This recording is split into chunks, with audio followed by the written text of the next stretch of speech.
I'm Andy Schmuckler.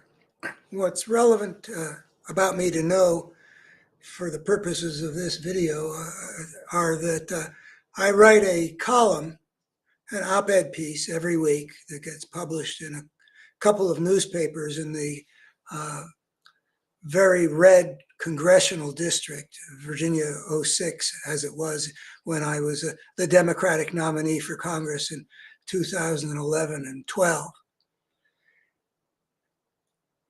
And another thing to know about me is that I did talk radio here in the Virginia Shenandoah Valley with hundreds of hours of very meaningful conversations with a very conservative audience of the region that was very different from me. And I formed a great fondness for those people and have had a ringside seat because of my radio work to watch how they've changed from the people that I knew in the 90s and to the people who are now supporting something I never would have thought they would support. So I have worked very hard for two things. One is to understand how that transformation occurred, because it's really quite astonishing to me and very disturbing. I've also worked very hard to talk to the good people that I knew in the 1990s who are now supporting something which is so different from the values that they expressed to me and that I thought were beautiful, and in the ways that they conveyed that they lived by these values, also beautiful. And then to see them supporting something which seems so different from what they sincerely seem to hold dear. So I don't know that I have any effect when I do that, because there's a certain impermeability that's entered into a part of our body politic. I believe that we should seek the truth, and that the truth can be found by looking at the evidence and thinking rationally about what it shows. We've discovered that there are limits to the power of that kind of contact with way of maintaining contact with reality and the truth. And I don't fully understand that, but I make my best effort to talk to them about what I think might register. And this weekend, I have a piece in that's intended to make them look at the issue of character, which I think is so stark as to should be sufficient to get good people to do the right thing. And so I've published a piece that's titled "What Kind of Person?" And it's in the newspapers. One newspaper right now, one tomorrow. And its title is "What Kind of Person?" And I'm going to read it to you. Let me say also that I have posted it on Daily Kos as a written document with a bit of an introduction, not this much of an introduction. And it's taken off. I don't know how it's working out in the 2-to-1 Republican regions in which it's appearing on people's breakfast tables as an op-ed piece. But it's the best shot I can do. I am trying to get them to look at what kind of person are you saying we should have as our president. And let me read it to you.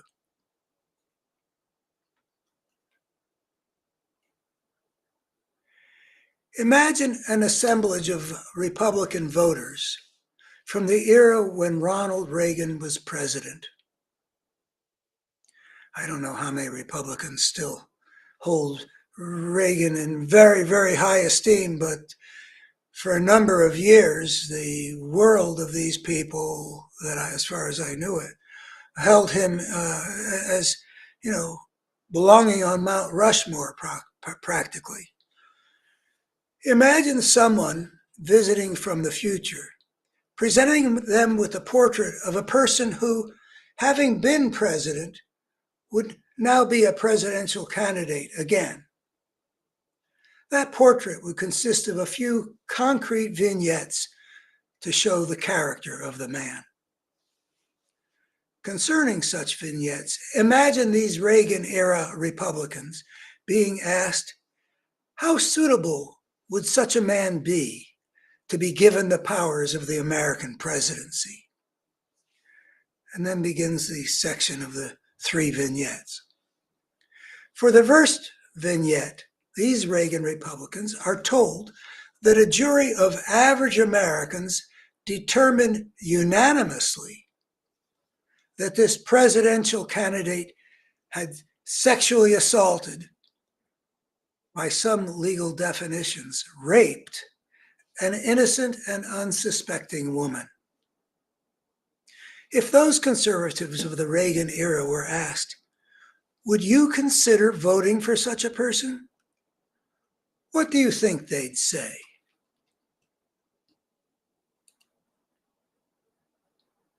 The second vignette concerns how this man, when he was president, treated his vice president. Up until the very end of that president's term, that president had shown a level of loyalty so extreme that many regarded it as groveling. But after the election, in which that president had failed to win a second term, that president commanded his loyal vice president to try to overturn the election, to do something that, according to the respected authorities that Veep consulted, would violate the Constitution. So this vice president chose to honor the oath he had taken to protect and defend the Constitution, rather than commit a crime for the president. The most stunning revelation of that president's character came with what he did next. Not tolerating the vice president's unwillingness to violate his oath of office, that president sent word to a mob that was already calling for that vice president to be hanged, to stoke the mob's rage still further against him. Even after 4 years of extraordinary loyalty, that president could not forgive his VP when that loyalty stopped short of acting against his sacred oath. Do you think those Reagan-era Republicans would think it appropriate to give a man of such character the powers of the presidency again? The third vignette, drawing on what a major Homeland Security aide in that president's White House publicly reported, concerns how that president responded to a deadly pandemic. This president, this high-level staffer told the country, had shown no concern for protecting the American people, but instead focused his attention on how he might play the pandemic for his own political benefit. That extraordinary selfishness, these Reagan-era Republicans would be told, caused 200,000 additional Americans to die unnecessarily than would have if the president had put the nation above his self-interest. What do you think those Reagan-era Republicans would say if, after being told that these vignettes truthfully characterized a Republican leader, they were asked, do you think your party's voters would want him to be president again? Then comes a section called Dark Transformation. I would wager that such a time travel experiment, if it could be conducted, would show that the Republican electorate has undergone a very dark transformation. Never before could it have been correctly said of a Republican leader, as Donald Trump rightly said about himself, that he could shoot someone on Fifth Avenue and not lose support. Except now it seems that a substantial, albeit minority, portion of Republican voters are reluctant to vote for Trump again. That reluctance might not just be about Trump's appalling character, an adjudicated rapist who'd sicked a mob against a loyal ally to punish him for refusing to commit a crime to help him hold on to power, and whose selfishness was so extreme that he put his own interests ahead of protecting the American people from a once-in-a-century pandemic. Matters of policy might also weigh in here. Republicans who still revere the Constitution might reject Trump for the increasingly authoritarian and lawless vision he has been presenting for what he plans to do if he gets the powers of the presidency again. And Republican patriots who've been proud of America's generations-long role as leader of the free world might repudiate Trump and his MAGA allies for the way they're siding with Russia's fascist dictator in his unprovoked aggression against democratic Ukraine.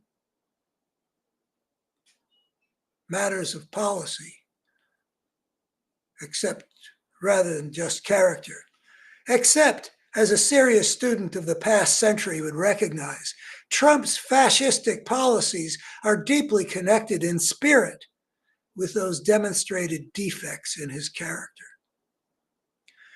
Some Republicans, now repelled by Trump, however, seem hesitant to break with him because of how they regard the only real alternative, President Biden. But if voters give weight to the issue of what kind of person, those Republicans who entertain a demonized view of Joe Biden might remember what a Republican senator long acquainted with Biden, Lindsey Graham, said about Biden in 2015, declaring him as good a man as God ever created. It is most unlikely, I say in this concluding paragraph, that anyone ever said such a thing about the man who raped E. Jean Carroll, endangered the life of Mike Pence, and didn't concern himself with protecting the American people in the face of a historic pestilence. So that's the piece as it appeared yesterday morning in the Northern Virginia Daily that hits a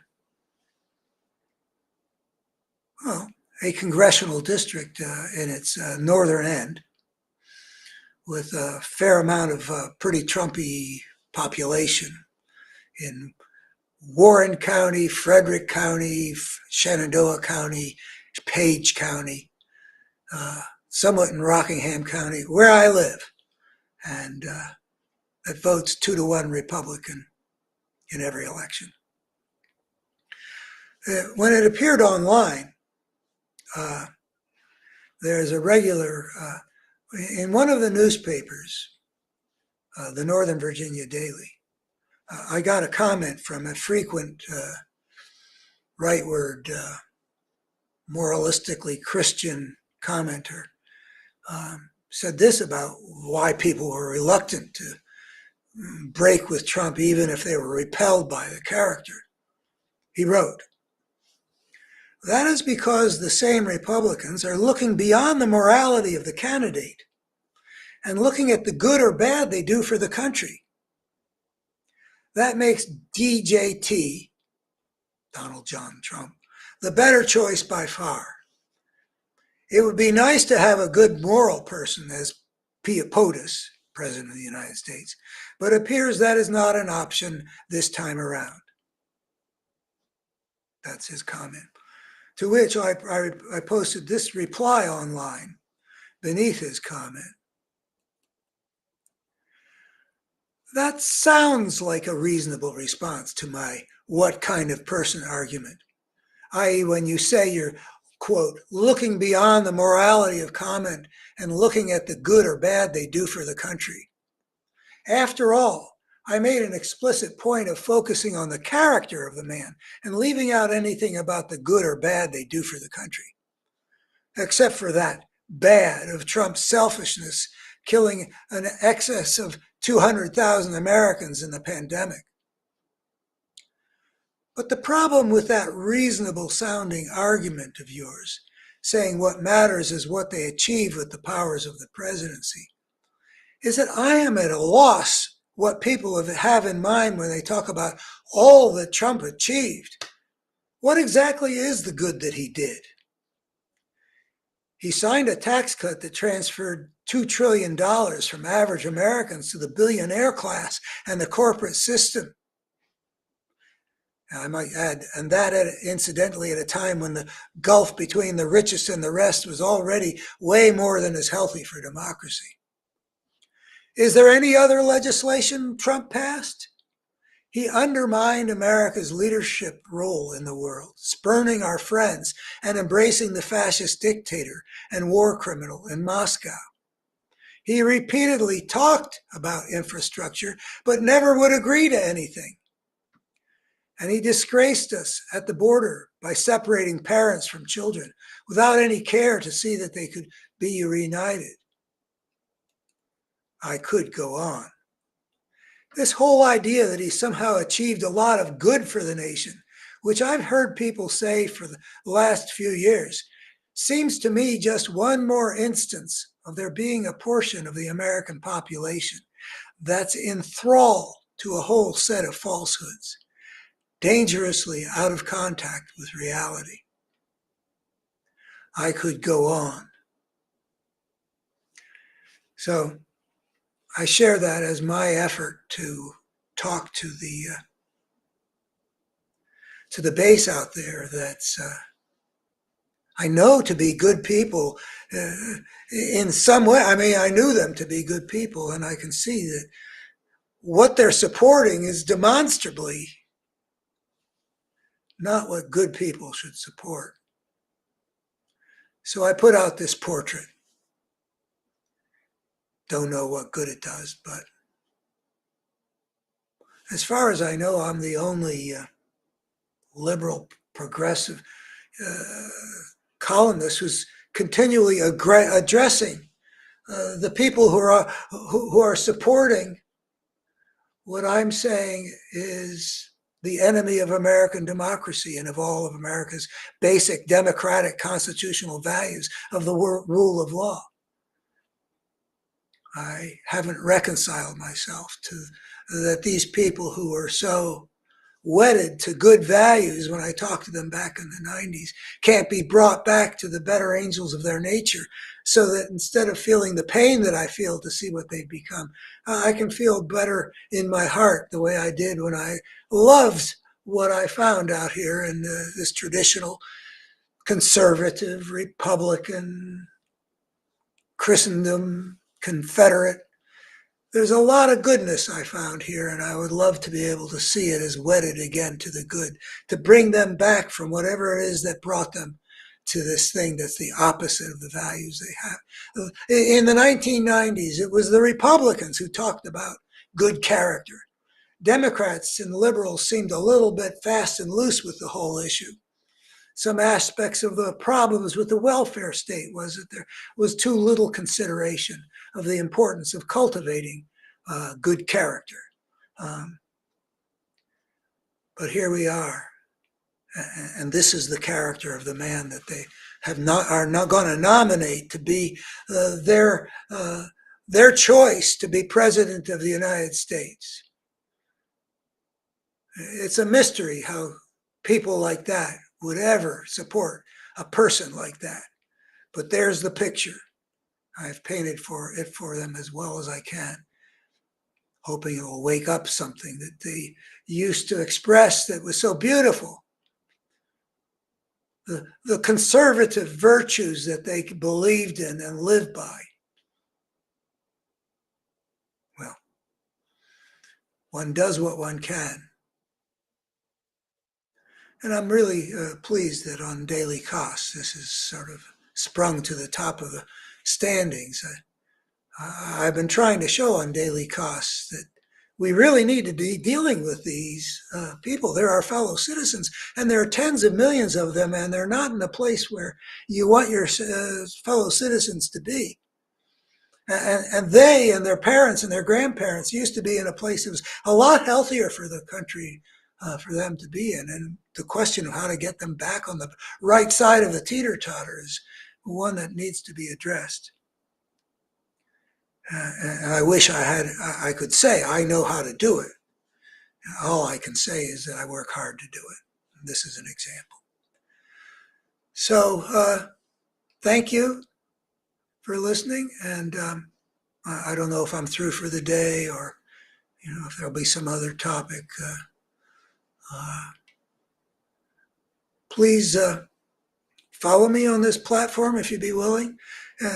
Please take a look at sort of the big picture that is my life's mission to convey, which this is just a tiny piece of, on abetterhumanstory.org. Please rejoin me on this platform at 11 o'clock Eastern Monday morning. I don't know what my topics are going to be.